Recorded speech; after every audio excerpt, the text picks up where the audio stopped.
Topic for this panel discussion is drawing intelligent insights for marketing efficiency. And may I please invite Mr. Satyamurthy Namakkal, who's also the session moderator for this panel. Let's have a huge round of applause, ladies and gentlemen, for Mr. Satyamurthy Namakkal. Thank you, sir. Hello. Thank you, Pooja. She's one of the few people who pronounced my second name correctly. Right? It's right.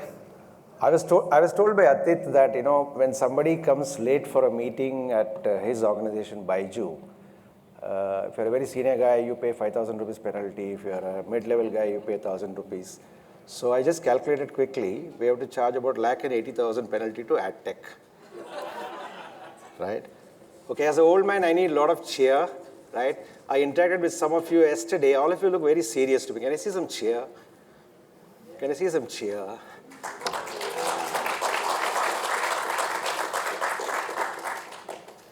So the original scheduled time was 40 minutes. It's down to 30 now.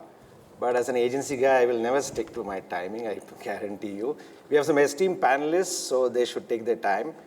The way we will flow this presentation, we'll begin with a small presentation where I will read some headlines to set the context. Photo nikal do, finish kar do, flash aayega. Finish kar do. We will read the headlines and then call the esteemed panelists. There are a few questions to be asked. I will ask those questions. Then we'll have a session for all of you. In the meantime, the hall is a little empty. If you have your friends outside, WhatsApp them and ask them to come in. Right? Thank you.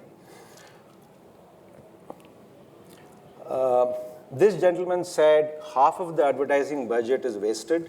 The trouble is, I don't know which half. Therefore, I end up spending all the 100 rupees. 82% of the marketers don't have a synchronized or unified view of data. One of my clients said, in fact, Satya, we have many outfits we work with, but we seldom get a unified view of data. We get a silo picture, but very seldom a very unified view. 78% of the customers don't have a seamless experience across platforms. I met one of the customers, he mentioned about, at Chroma, right? He said, why is that you don't have the range I see on Tata Click at your showroom, right? It's a simple example I'm giving you. There are many more examples you're all aware of. That's the other pointer here. 75% of the marketers claim, as per Nielsen, that ROI measurement is the single most pressing challenge in their organization, right? I put together whatever databases I could, there can be many more logos, right? There is this plethora of data on the digital space, right? Have I missed out any big logo? You will get a special consolation prize. If you have any big data source which I've missed out, mention that, right? You also have the TV data from BARC, readership data from Indian Readership Survey, Target Group Index, data from OTT platforms, telecom operators, and of course, Oracle, Adobe, Microsoft, Lotami, etc., etc. Did I miss out any big logo here? Did I? Any other data source did I miss out? Anyone? Sorry, AppFlyer? Offline. So offline, I put one logo, which is the BARC data. When you say offline, non-digital, right? Yeah, so there is BARC data. There is some rudimentary radio listenership data. There is, of course, the Indian Readership Survey, which covers all media, right, at a macro level. But the data in depth is available from these data sources, right? The consumer journey, as all of us know, has shifted from a linear model to a non-linear model. I can see a WhatsApp message and there my journey can start, or I can see a billboard, there my journey can start, or I can see a TV ad as conventionally we are used to, the journey can start there, right? And there is, of course, post-purchase, pre-purchase. I don't want to get into it in the interest of time. Now, this is Boston Consulting Group, BCG's July report, which suggested that the last bar you see, 1/3 of the consumers will continue to be purely offline, right? Other third will do a lot of interactions online, but may end up closing the purchase online. And other third will be purely online in terms of all interactions to ending the purchase process, right? Now, this is alarming because 2/3 of the customers will be digitally influenced in some form. Half of them will complete the transaction online, but 2/3 of the customers will still do online research interactions, but might close the purchase offline, right? Now, AI and machine learning, is the most heard nomenclatures in the last 2 days for me, right? Everybody, whether you are a media agency who probably did not know anything about artificial intelligence, you have an offering. There are pure play players, there are services, and everybody is into it in different phases, right? Now, to me, if I had to visualize something as an advertising guy, we have all heard of the story of 3 blind men trying to explain an elephant, right? Here I have 6, 7, 8, 9, 10, I don't know, right? You have so many people trying to interpret the data available, correct? This is the visual I want you to remember. Now, if I were to summarize what I believe or the 4 or 5 things, it's purely a partial view of data from different stakeholders. It is limited to few media. It excludes, I was told, an average advertiser spends about 50% of his money is on below the line investments, which includes promotions, offers, and all of that, right? It might be 30% in case of a different category, but broadly I was told 50-50 or 60-40 is the share. It doesn't cover the 40%, which is the what we call mass media stroke digital. It's silo view, as I mentioned. Importantly, the smaller inputs, which actually have an impact on the final business of a client, gets muffled or underplayed because a larger offering delivers much more numbers, much more results, maybe at a much higher price, right? That gets muffled. Very, very often I've seen that the outcomes are very short term. It doesn't give a long-term view of where the brand is moving, where the consumer purchase process is moving, and so on and so forth. And last but not the least, I don't think you can see that data, while we are going to discuss that in our panel, data, while I hear it's real time, most often it is static or post-mortem. With that, may I request Pooja, invite the panelists onto the stage. Round of applause. I told you I need a lot of cheer. Thank you so much, sir. So now it's time to invite the other panel members on board, but that applause has to go on. So without further ado. Yeah, I will prompt you, right? Now it's a request from him. So let's put your hands together for Mr. Madhukar Unyal, Head Oracle Marketing Cloud Solutions Engineering from Oracle. Mr. Prasad Sijale, co-founder and CEO, LogicServe Digital. Prasad. Mr. Gulrez Alam, Chief Investment and Strategy Officer, Affle. And Mr. Atit Mehta, Head of Marketing, Byju's. One more huge round of applause, ladies and gentlemen, for these eminent panel members right here on stage. Thank you, sir. This is the client in the center, so right. I have a, is this still on? Right. I have a tech guy, Affle. I have an agency guy who offers everything end to end, right? We will debate what is end to end later. We have a client who smiles all the time and makes all of us frown. And we have a platform guy, Oracle here. Thank you for taking your time and thank you for being patient, even though we are delayed by an hour. There are about 4 or 5 questions I would like to prompt, or rather instigate. The first one is, I want you to give some examples of, I'll call out, you can read it here. What is the extent of data insights available today to deliver marketing efficiency? I want you to give some simple examples, ideally in simple English, right?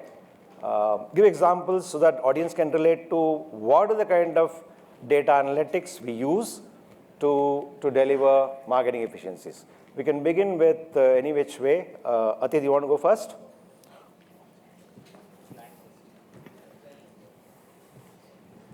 So see, first and foremost, this data thing is like one cool word. Everybody talks data, but nobody understands. So I also don't understand data, but I understand a lot of other things. So I'll just try to map both the things. What is the extent of data insights? Insights are required to make some decisions, and that decision should be to improve your top line and increase profitability. That's the reason all of us are here. Everybody is here for profit, everybody is here for business. Now the challenge comes in in terms of how many data one can have. So I'll just give you a very simple example in terms of how do we try to decode this huge mountain of information which 99.9% people in my organization do not understand. So Satyaj spoke about BARC when the question was raised. So BARC is a generic data which comes from a third-party source. You also have a lot of third-party data available from multiple agency partners as well as broadcasters as well as global organization. And then there are organizations, and especially the tech companies, the startups, who by nature are tech in nature. So data is their starting point. So they create their own data, which is much, much more stronger, much more controlled, and one does not have to rely on a third party. So I'll just give you one example. So let's look at television, because all said and done, 50% or more monies are still going in television. The biggest tech players are spending the maximum amount of money on television. You saw during the Billion Day and Flipkart and all these guys, yeah? So TV is very, very relevant even today. Having said that, so there is BARC which comes in. It gives me channel share, GRPs, TRPs, all the regular stuff which we have been getting for the last 25, 30 years. It's just in a better avatar or a better looking output. What does one do with that? Today I am running my business, and if my business is to increase downloads, for example, or make people come onto my platform and swipe their credit card or do a purchase, a BARC data to decide a television plan will not work. Because just give me channel share, which channel is better than the other channel. Tech companies have the advantage. They have the tech people within them to do it. So what do we do back home at Byju's? We have created our proprietary software. Yeah, I have 2 million data points. BARC has 30,000, 40,000, 40,000? Yeah, 44,000. 2 million data points are available to last 3.5 years of television spots. When I say 2 million, 20 lakh spots have got aired in the last 3.5 years or 4 years. Every spot which we air gives me a download. I need to find out which spot on which channel, on which program is giving me the maximum download. Now that is not possible through a third-party data. So and is this the best system? No, it's not the best system. Are we better off than last year? Of course we are better off. Every day we are improving our accuracy, and it's helping, because today I can find out from a future point of view to decide my media spends, and same happens for digital, same happens for outdoor, same also happens for radio. We can find out that data is going to be useful to make future decisions, to find out that should I take a KBC, which is running right now, or should I take one infotainment channel? KBC rate might be, for example, might be 5 lakh for 10 seconds, and they're selling it for 5 to 6 lakhs for 10 seconds. I run a 30-seconder ad, so it's 18 lakhs plus GST, plus agency commission. So I'm spending 20 lakh for one spot. Vis-a-vis another channel, yeah, and KBC is the #1 program. Vis-a-vis another channel, which is, rate is 1,000 rupees for 10 seconds. So that's 3,000 rupees, put GST and everything, 5,000 rupees. Yeah? Nobody is buying that channel, and they are going at 50% inventory fills, because BARC, the third-party data, is not able to give the value of that channel. Now, if I have to measure this, one spot on KBC and one spot on some other channel at 1,000 rupees per 10 seconds, which is a better buy? BARC will tell you KBC, we will all put money over there, we will increase the demand, yeah, supply is that much, cost goes up, and then we will say that media is not delivering. But move money through data into that, my cost per download is 27x better cost per download, which is a CPM equivalent or CPCV equivalent or CPA equivalent, or CPA equivalent is 27x better by taking a spot on 1,000 rupees. And since nobody's buying that, I'm buying it cheaper than market. So I'm saving efficiencies, I'm driving effectiveness, and that gives me more money to do everything else which we end up doing. Right. Thank you, Atik. So from a, he spoke about a TV example. Prasad, in your experience, you want to give some examples of clients where they've used data from an efficiency perspective, right? Like you gave an example on television. Can you make the audience relate to some example based on? Yeah, sure.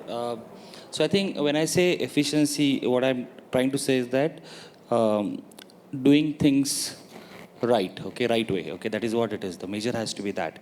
Now the question is, what is the extent of data insights? Okay, so let me, before making a generic statement, let's split it under, okay, unknown.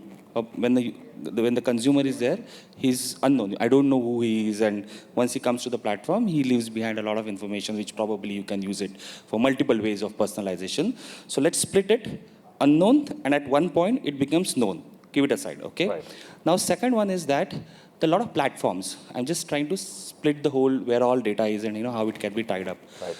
So the platforms, okay, when every platform, the way you talk about TV, or it could be from the digital perspective, it could be Google, Facebook, TikTok, DV360, all sort of platforms that you can talk about, okay? So they have their own way of picking up the data and presenting it to the person who is probably running that account, okay? And third, look it from the consumer perspective. The first one is the brand, second one is the platform, and third one is the consumer. Because when I'm moving from the IDA model that you talk about, okay, the way I leave behind that data and how it should be measured. So if you three universes that you put together, there's a huge amount of data available in those silos, okay? How, if you try to do it, and there are a lot of, everywhere, every data you talked about, there are 70 to 80% people don't know what's happening, right? The Right. data that Gartner that you talk Right. about. Now, this is a reality. You don't have everything that you would ideally would like to have. So how do I use proxies, okay, to put together a model? Okay, that is what it works for. For example, coming to a very specific point, is that, let's say, one of my customer, he's into life insurance. He wanted to know is that if I buy banners on some of the sites, how it influences the organic one. The okay? banners. The programmatic buys, Okay, or okay, the programmatic buy. direct Okay, go buys ahead. that you can talk about. Go ahead. Direct buys can also happen through PG Yeah. and PD, but I think just Sure. imagine Doesn't matter. where Yeah. it Go should ahead. be buy. Where should you buy on site 1 or a site 2 or a site 3 or a site 4. Yeah.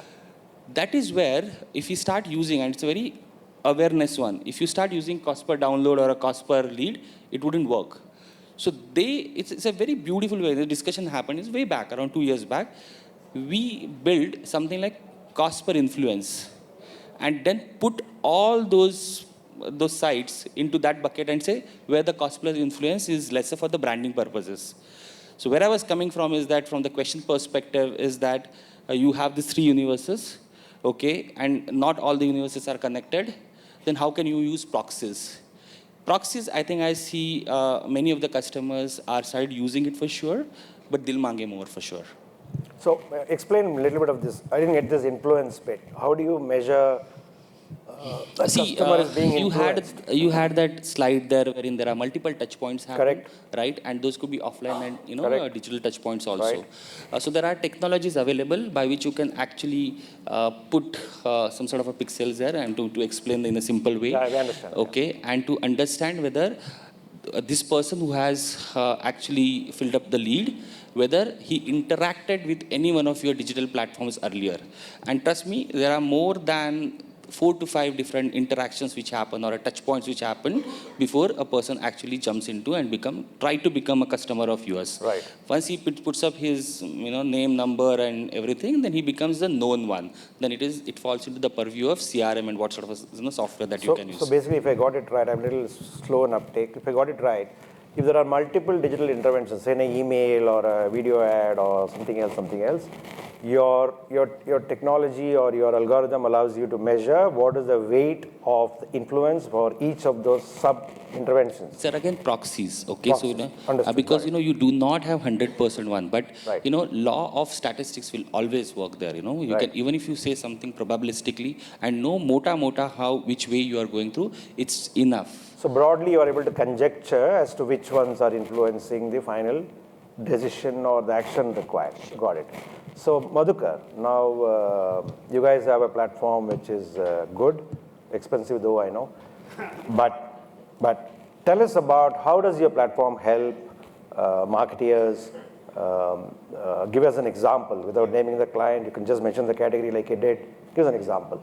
So first point, it's not expensive, it's an elastic model, so it's volume, it's all elastic in the SaaS world. Just coming to that point, you talked about, Prasad talked about the third, the anonymous, the unknown, and the known universe. Let me ask the question here to the audience. How many of you are Virgo here? Your sunshine is Virgo. Just one Virgo? 2? 3, I see slowly. Yeah. How many of you are Leo? 1, 2, 3, 4. Capricorns? There you go, yeah, we have. Yeah. See, how many of you check your horoscope when you see the newspaper every morning? How many of you? Be honest. 1, 2, 3, 4. Yeah, a bunch of you. How many of you check the weather report? Quite a few of you. Yeah. What's the difference between a horoscope and a weather report? Horoscope is a hunch. It's not real, although I know a little bit of what you call the Jyotish, a little bit, and I've done a little bit of study, very minute, but that's a hunch, right? And what is a weather report? That's the real data. That's what we're talking about when we go into the third-party universe and look at the cookies and mobile advertising IDs. We're looking at the horoscope. But when we have our first-party data, that's real data, that's weather report. It's based on science. So I'll just share one quick example. One of the clients I was working with, they decided to launch an insurance product, and they said the right audience or the right target audience for us will be 35 to 45 years of age. They live in metro. They're high net worth because it's a premium product, and we'll launch this in the market. They went ahead, launched it in the market, and then they came, they bought the converted data back of who are the people who are actually making a purchase. And what they figured out was it was the frequent flyers and the international flyers who were buying that insurance more. So that third-party data helped their hunch that we should rather focus on, just like Jyotish, right? Just like horoscope.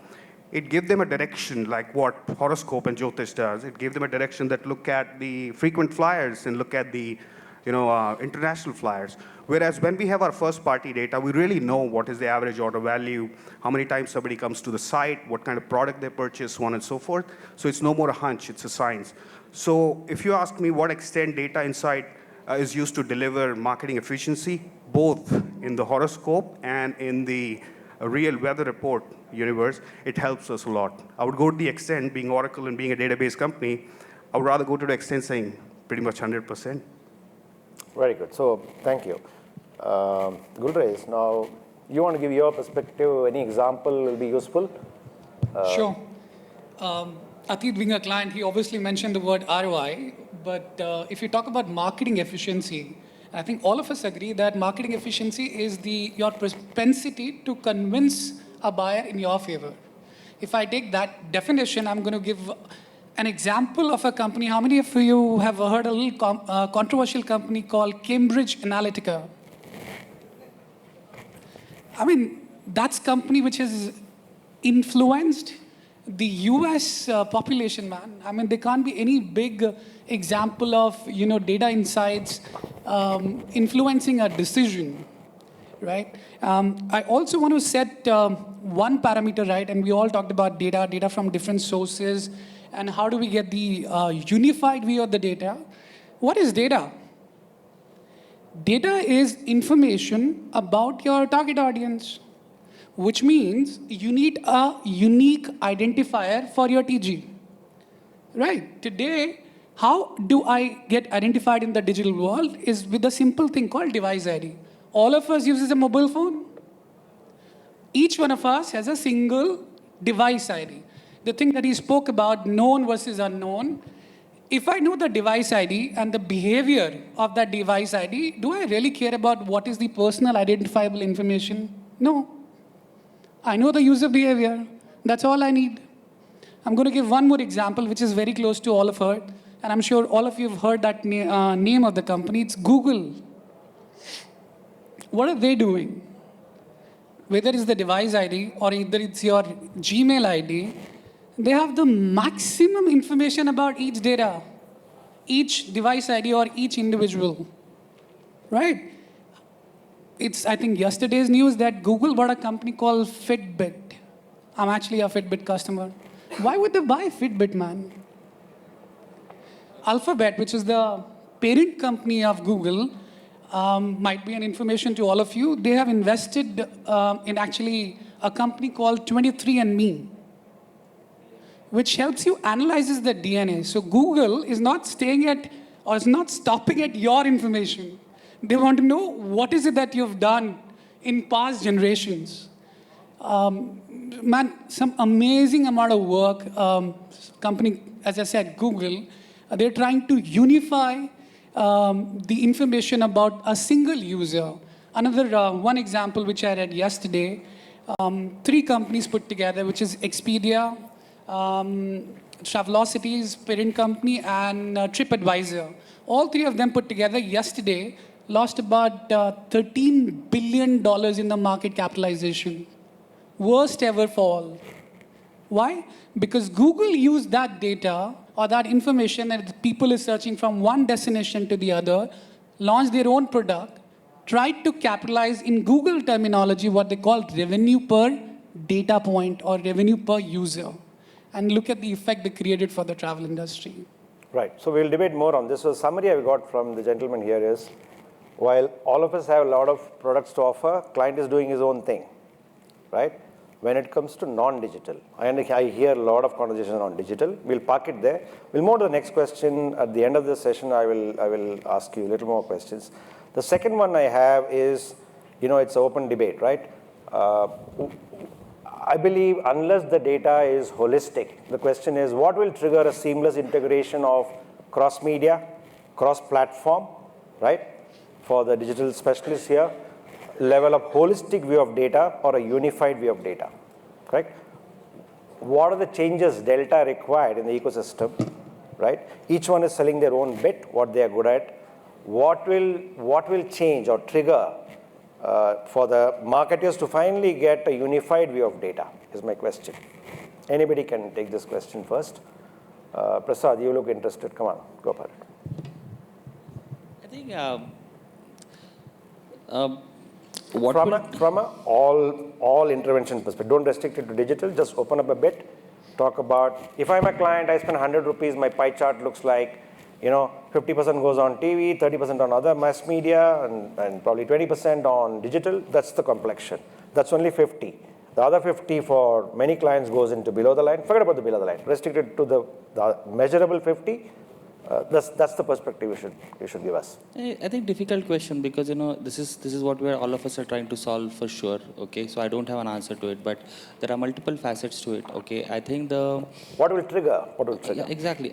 Trigger. I think the platforms have to share the data first. Okay, so I don't know how to trigger them on that. Okay, so all the platforms, siloed platforms where the data is there. But I don't know how it could say that. There is a way by which probably there is all industry players come together and decide to have one way of to sort of pass on or some sort of exchange that you can do or some sort of a technology can help. But I don't know. I mean, and right. We see that more than 85% of the people are saying the same thing there, right? Correct. Right. That's the question, right? Yeah. Sure. I think for me, it comes in stages. I think it'll be quite difficult and challenging to bridge online and offline. But the first step, if we can bridge within online and have a consolidated view, that'll be really important. I think I'm a listed company, so I should be careful in the data I talk about. But within India, we've got about close to about 500 million device IDs profiled. So it's very difficult for a single client until unless you're Amazon or Flipkart, which is like 60% of India's shopper audience would be using. But for a third party like us, and as I said, I'm a listed entity, so all of these numbers are Doesn't matter. validated. So digital, we know that there's enough of work is happening. It comes in stages. So Google took an attempt at it by launching something called as Google TV and Google Print in US, which means you can do print advertising and TV advertising using Google platform. Yeah. So only a third-party platform can do it. I think it will be difficult for an So there is individual Zapper, client. There is Zapper equivalent talking about TV versus digital. I hear Wait for GDPR to launch, man. Okay, so Atit, you have a vision on this. By what he's saying, my great granddaughter will have some visibility of this. Is what I hear. My granddaughters and grandsons. Yeah. I attended my first panel discussion in 2004. We're in 2019, right? Yeah, 15 years. Same question was posted. How do we integrate all media together? Right. Nobody has done anything about it. Nobody is going to do anything in the near future. Fair enough. So It's it's just a wrong good question I asked. conversation on this table. Some individual pieces are happening. Digital is better off, but one piece coming together, hopefully fourth generation, fifth generation might Fair see enough. it. Sorry for this. By mistake, I put this question. Should I move on to the next question, or you have a? I was just saying, Oracle recently launched a product called CX Unity, which is like a CDP. I'm sure you must be familiar with the CDP. Sorry, what is the product? It's called CX Unity. It's a Unity, CDP. okay. I'm sure most Okay. of us are familiar with what a CDP is. Okay. We call it CIP, Customer Intelligence Platform. I am fresh from a course, so I can just share what they are doing in the labs. What they're building is, we call it ID resolution. But again, if you have a ID, you have a ID. Unless we join hands, we cannot share anything with each other. And there is walled garden. Yeah, it's a There is walled non-walled garden. There's a garden. duopoly. We all know what that means, Yeah. right? So that ID resolution is nothing but there is a deterministic, probabilistic. You see, if you have 5 devices and you're browsing the same thing, same IP address, we can probably say you are the same person. But those are very, bare basic things. Yeah, the bottom line is if 4 people don't join hands and share the IDs and cookies and what we call it. Fair enough. nothing Prasad, you happens. remember? I just, even if you map the IDs, okay, just to, and you understand the consumer behavior. But when I'm talking about efficiencies here, okay, wherein at that point, I want to say whether I should spend $1 on this platform or that platform. So you have to go back and connect it to the media spend and convergence happening there, okay? You understand the profiles, okay? I'm going 3 steps down there and say that, whether that $100 that I want to spend, if all ever data comes to it, apart from, along with your segmentation and behavior, but then the data passing from here and there and having the single definition is something I don't know how it will work. Fair enough. So I have a quick question after this. We won't spend too much time on the next question, which is basically the previous question. The esteemed panel doesn't have an answer. They're hoping for Lord Almighty to give a solution. I don't know, right? We'll come back to that a little later. This question, which is what is the role of artificial intelligence and ML, machine learning, in drawing meaningful implementation? Just your take, one line. I don't want to spend too much time on this. We have 2 more interesting questions. Then I want to open it up to the audience. One line on artificial intelligence and machine learning to draw meaningful insights.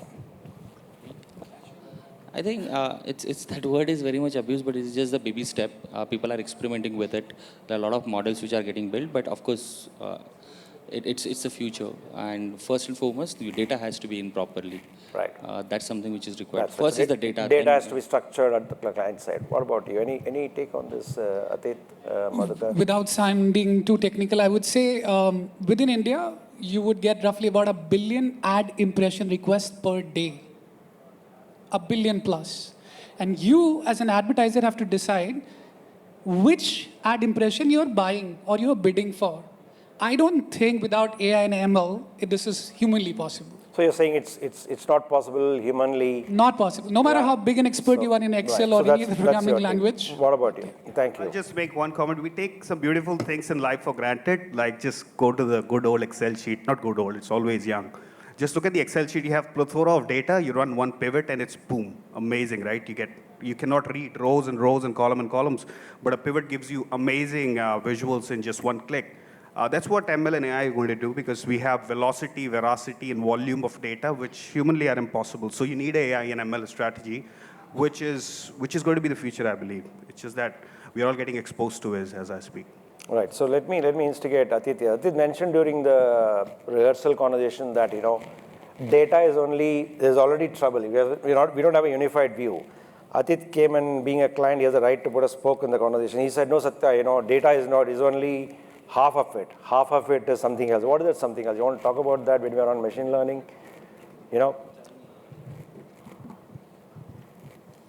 Okay, let me Just half a minute on that, Yeah. Atit, yeah. How many years of experience you have, Satya? I was born in 1989. No, just half a minute. No. So 10 years, 20 years, 30 years, ballpark. 32 years. 32 years. Yeah. Okay. A 32-year person who's been the core of the industry, shaped up the industry, yeah, if he comes and recommends me something, will I accept or will I reject? Accept. Because 30 years is behind it. It's not data. It's experience, it is gut feel, it is consumer insights, which has been absorbed over 30 years. No data can give this insight.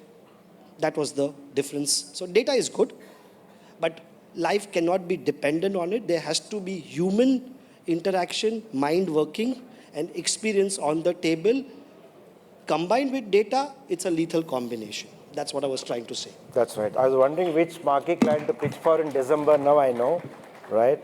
So anyway, thank you, Atit, for that. So let's move on to the next question, which is a little more close to me. I have a small digital offering from my agency, right? People tell me real time, real time, real time. I'm still wondering what is real in real time. It's all postmortem to me, right? I don't get anything real time.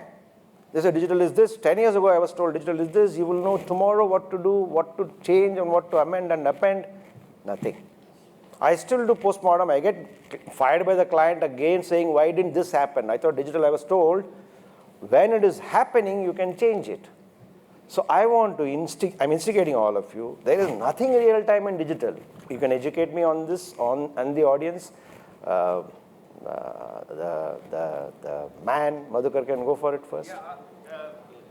If you guys want to see how a real demo of how real time is real time, do you want to see a real demo right now? Yeah. I'll show you. Yeah. This is how real time is real time. It's real time. I'll give you a real life use case. It's contextual, of course, but one of the customer we are working with, our hypothesis on A/B testing, multivariate testing, and other things. Right.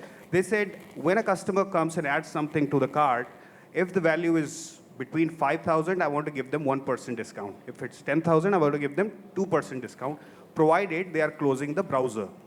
Just think about it. In real time, when the mouse is going to the close browser section, which is mouse is moving towards the closing the browser, we have to show them a pop-up saying 1% discount based on the value which is on the card. Right. That's real time and it's contextual, right? So it really depends. This was one use case where you have to take, within nanoseconds, show them a pop-up saying there is a 1% or 5% discount based on the value on the card. So how real time is real time? The way I take that, that's the decision you have to take, nanoseconds. But again, it's contextual based on use cases and what we are trying to achieve as marketers. Okay. Kulresh? So, sorry, before that, I didn't get it. What did you do? That's real time. It took 100 milliseconds. But So action is done. Okay, got it. Just to elaborate on that example, one of the sponsors of this event is a company called Integral Ad Sciences. And they've done some amazing work in terms of blocking an impression. Forget about looking at an ad, forget about analyzing the real-time quality of the visitor. They would, fraction of milliseconds, they would decide when you load the web page or an app whether to show you an ad or not. I mean, I don't think anything can be more than, more real-time than that. Yeah. Got it. So for the last 1 minute, time is up. Something is wrong with the watch you're wearing anyway. Now, very quickly, I want to close this, just half a minute each of you. What are the big challenges in data mining today? I know it's a 2-day debate, but given the positive time, just headlines so that we can park some. I can, as a senior citizen in the industry, I can take some action notes. I can talk to some industry bodies, IAM, IBAC, and all of them together. So I just want to know what are the checklist in terms of data mining challenges. One is, of course, there's no unified view, right? Too much of PhD happens within silo, micro, and all of this happens to one section of data. I understand that. What are the big challenges, Prasad? Just one challenge you tell me, that's good That you enough. said, the unified, the... There's no unified view. Anything else, Gulresh? I think as a third party, we are doing a lot in this area, but from a client perspective, the willingness to invest Fair in the enough. data mining, that will be really, really important. Invest And or part with data? all of it, from data collection to data mining and putting it to use. Right. That's super critical. Right. Madhukar?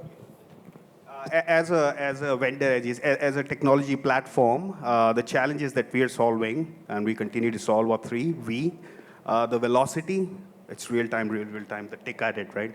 Velocity, veracity, which means the variety of data, and the volume.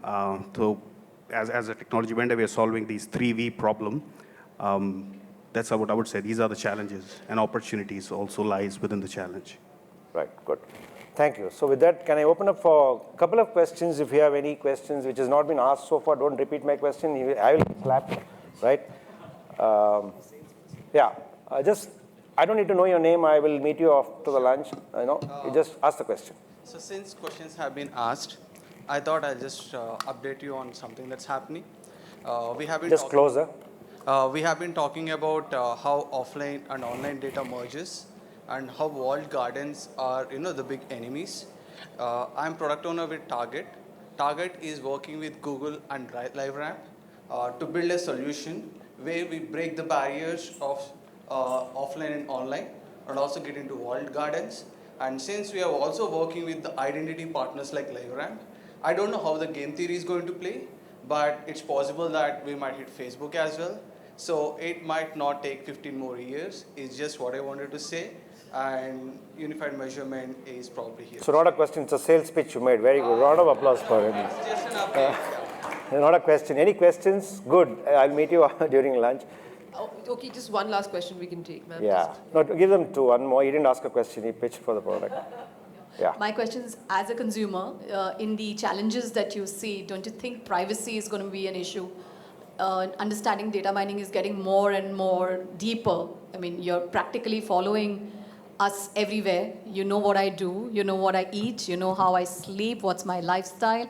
As a consumer, I'm a little scared, and I'm not really sure if the mass of the population really understands what actually the cookies end up doing.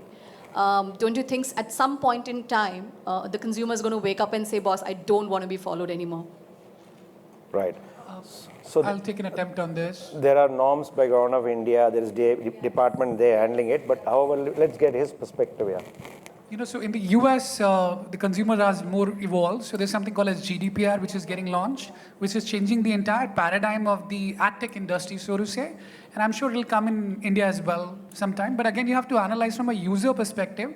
As long as the advertiser doesn't have your personal identifiable information, as long as I don't know you by your name, I think that should be good enough. Or her mobile number or her email ID is not disclosed. That's right. Personal identifiable information, because I'm tracking you. Tracking your behavior online as a device ID. Yeah, and as a user, you also have the option to reset your device ID. Just like the way in the good old desktop or laptop world, you could delete the cookies and refresh the entire system.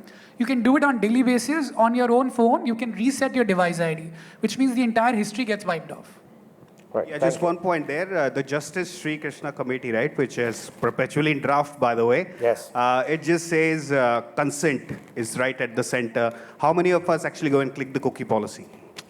The answer lies there, I believe. Yeah. If we look at the cookie policy, it clearly says the pro and cons of. Yeah. Got it. So one last question before, it's lunch. One last question. It's being unfair to the audience. One last question. Anybody? That's it. They went with the majority women. Anybody? Thank you. So I want to thank all of you. I'm sorry we didn't do justice for your time. Thank you for taking your time. Round of applause for them.